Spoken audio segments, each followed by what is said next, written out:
Candle, the Vatican Protocol, the Pope's Last Confession. Chapter 1, The Whispering Walls. The Vatican was never truly silent. Even at 3 in the morning, ancient stones whispered prayers in forgotten tongues. The darkness of the apostolic palace felt dense, pressing, like a tomb that had never been fully sealed. Cardinal Antonio Bellini walked swiftly through the dim corridor. He had served 3 popes in his lifetime, and none had ever summoned him at such an hour, not like this, not with fear in their voice. The Swiss guard stepped aside wordlessly. Inside the papal chamber, Pope Innocent XIV lay in a bed far too large for his withered body.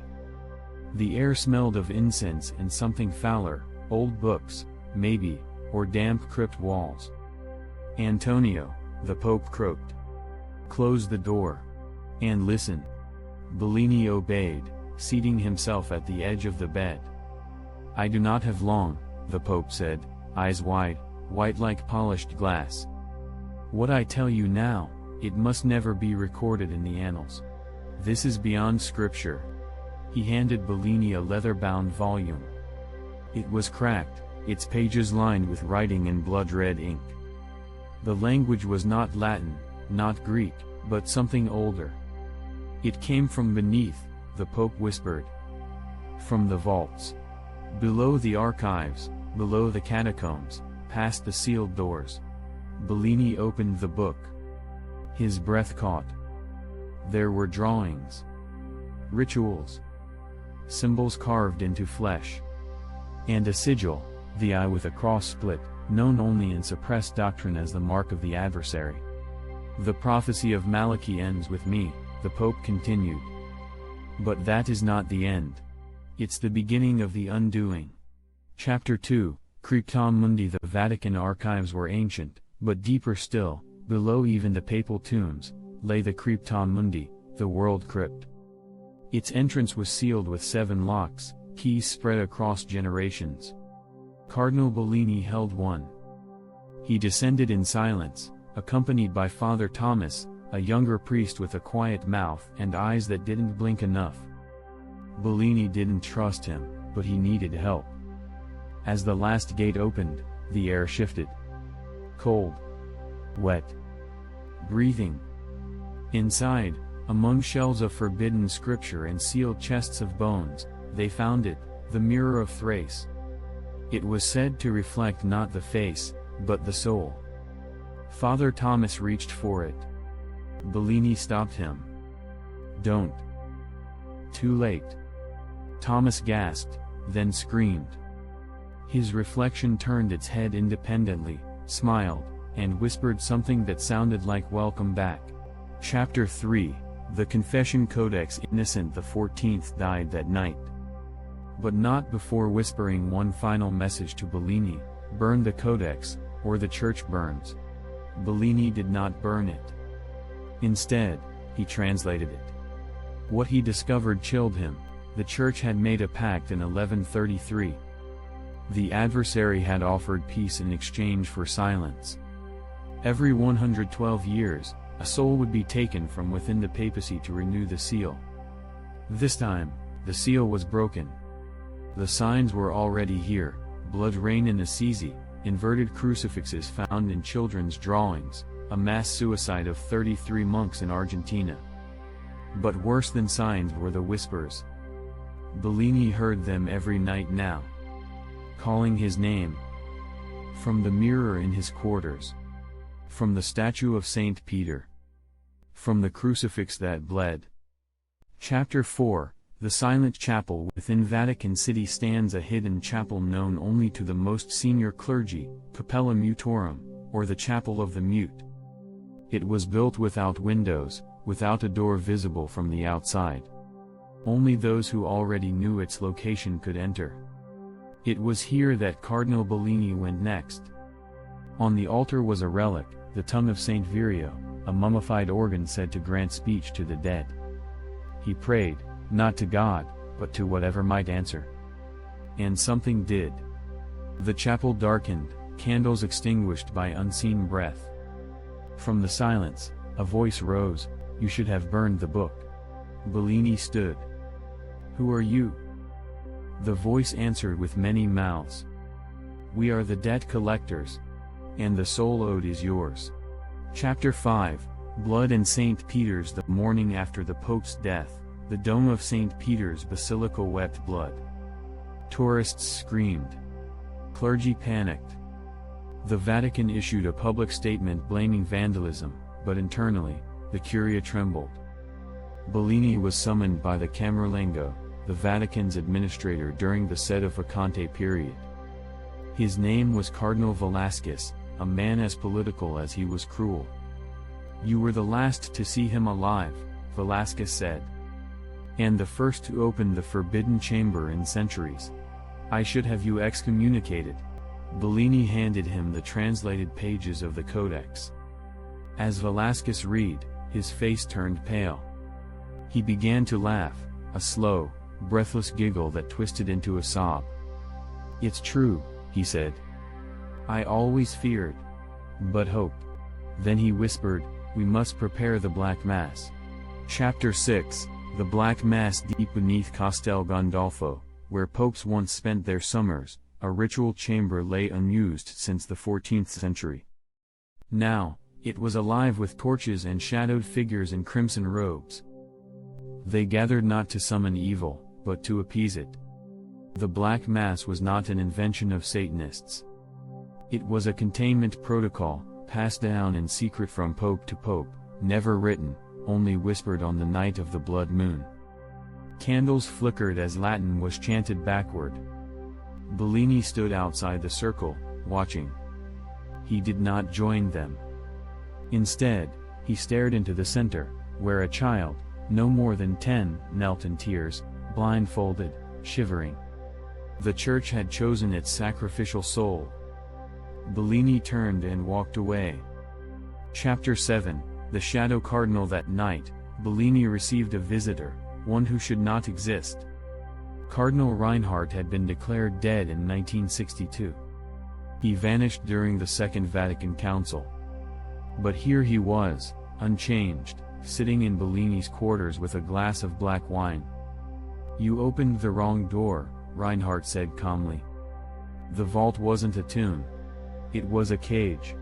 He reached into his robes and placed a ring on the table. Not the ring of the fisherman, but its twin. Black instead of gold. An inverted cross beneath the gem. Bellini recoiled. "You've seen the mirror," Reinhardt continued. "Then you've seen him.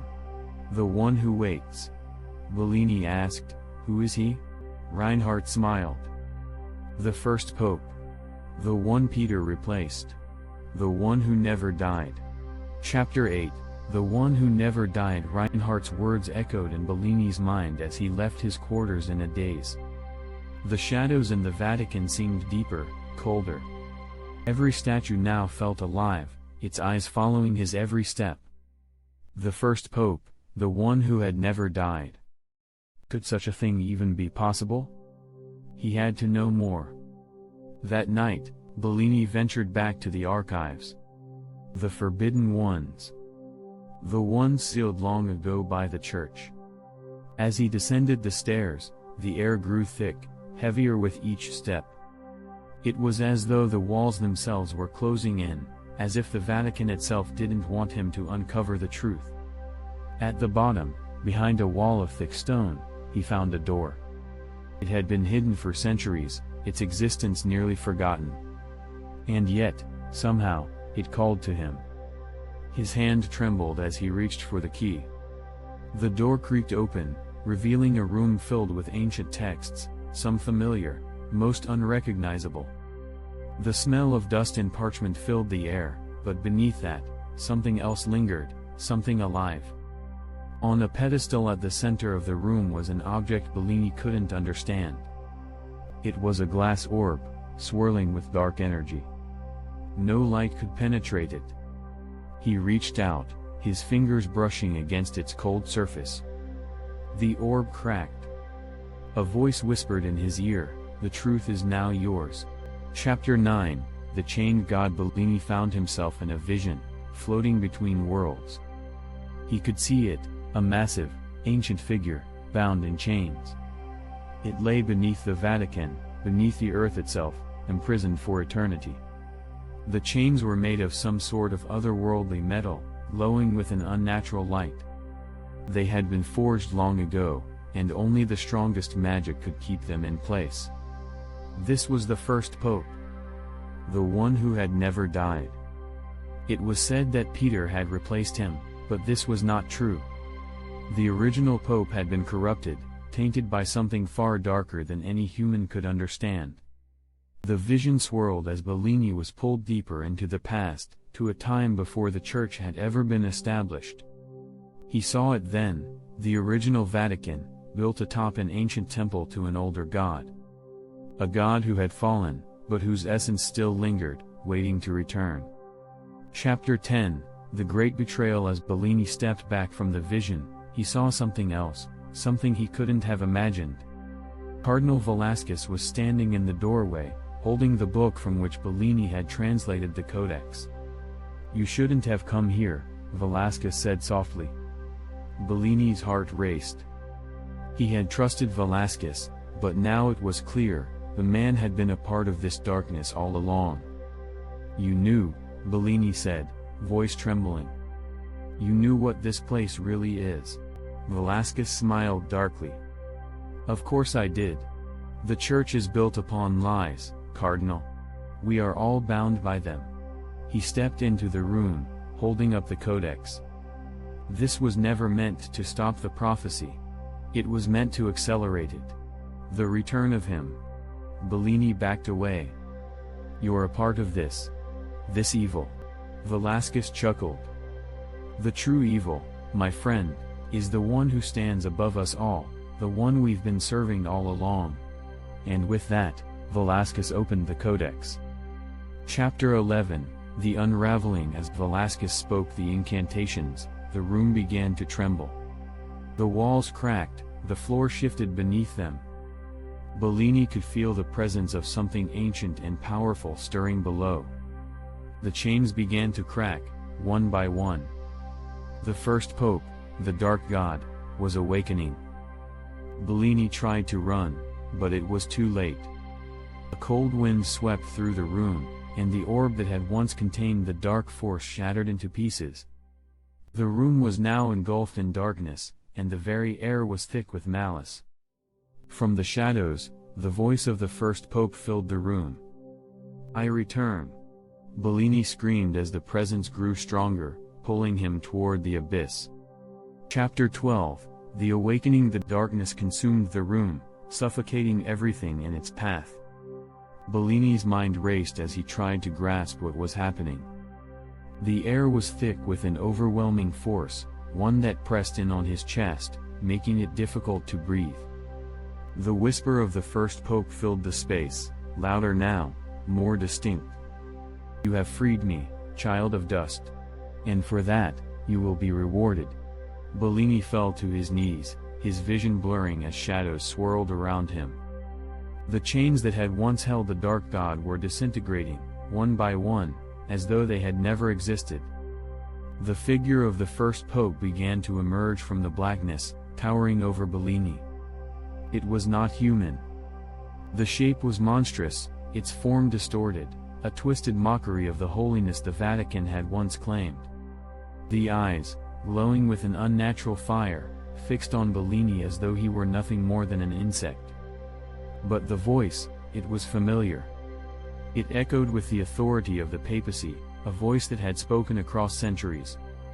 "I am the one who was lost, the one who should never have been forgotten," it whispered. Bellini's heart pounded in his chest. He had released something ancient, something that had been meant to remain buried forever. The darkness began to grow, expanding outwards, threatening to devour the very foundation of the Vatican.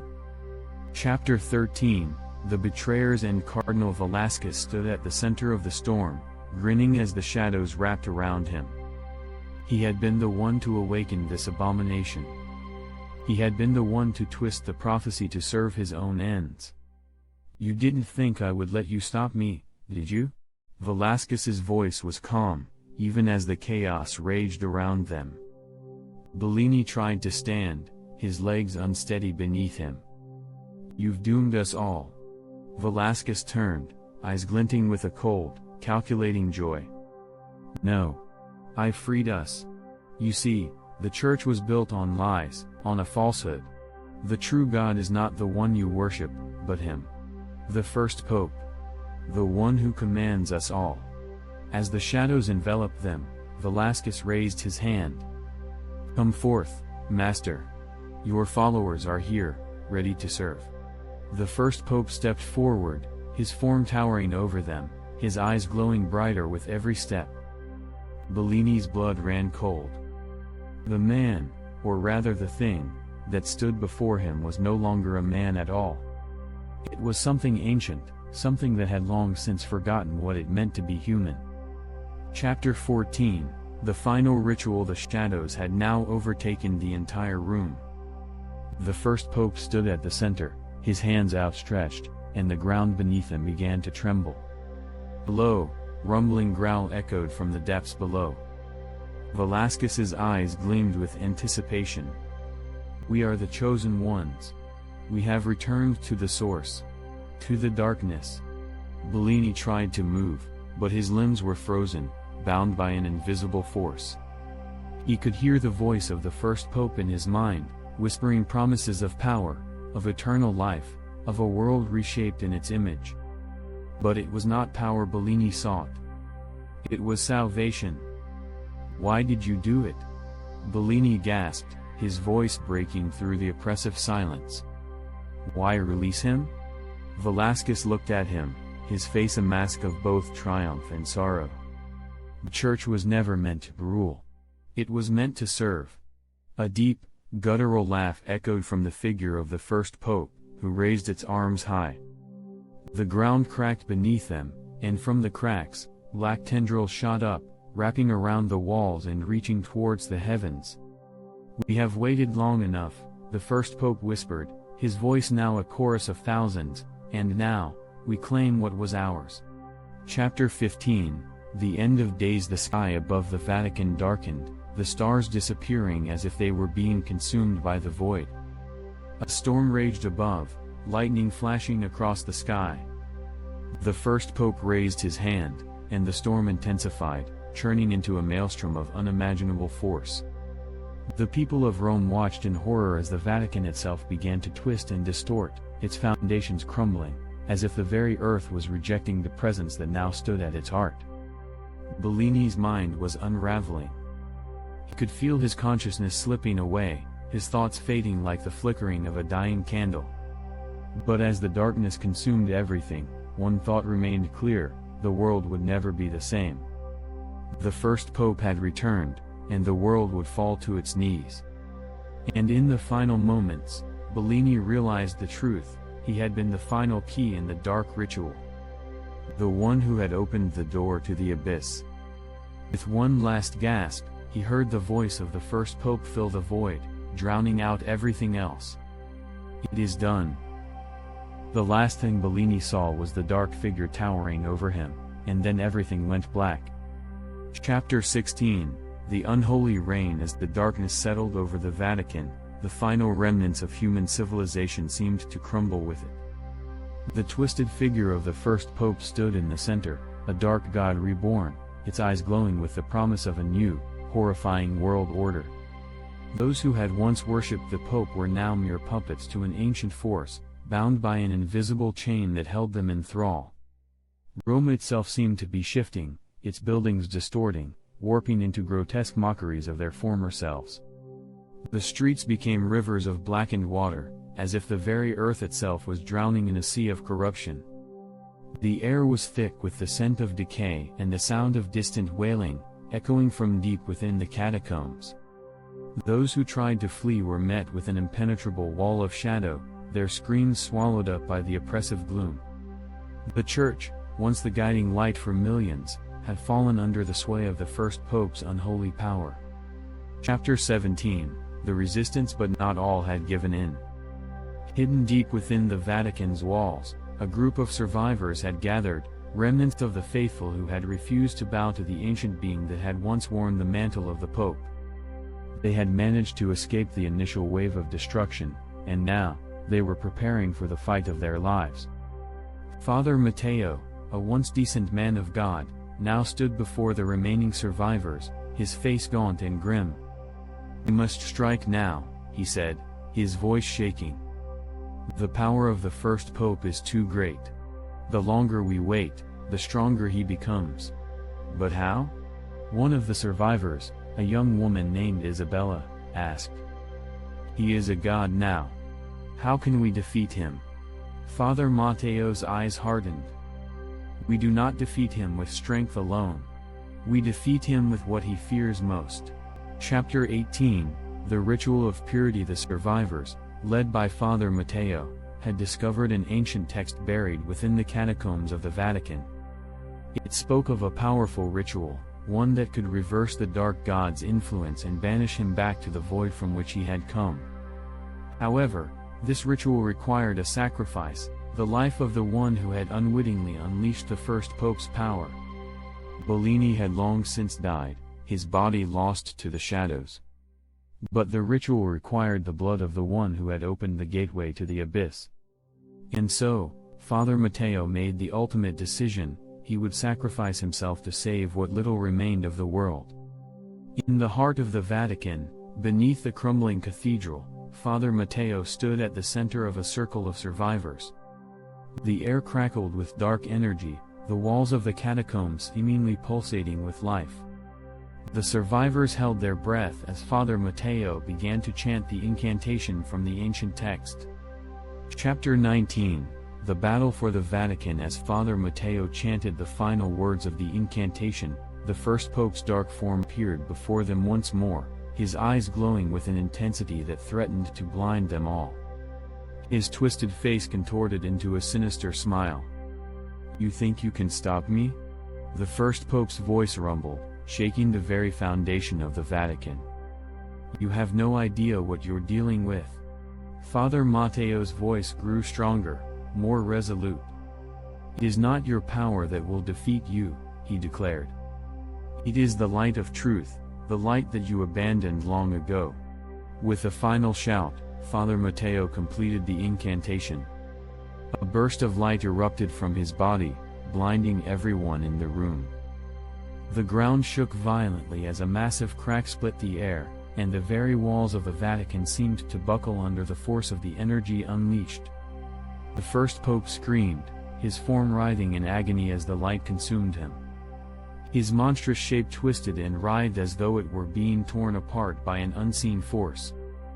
The ground beneath them trembled, and the catacombs began to collapse, the ancient stones crumbling into dust.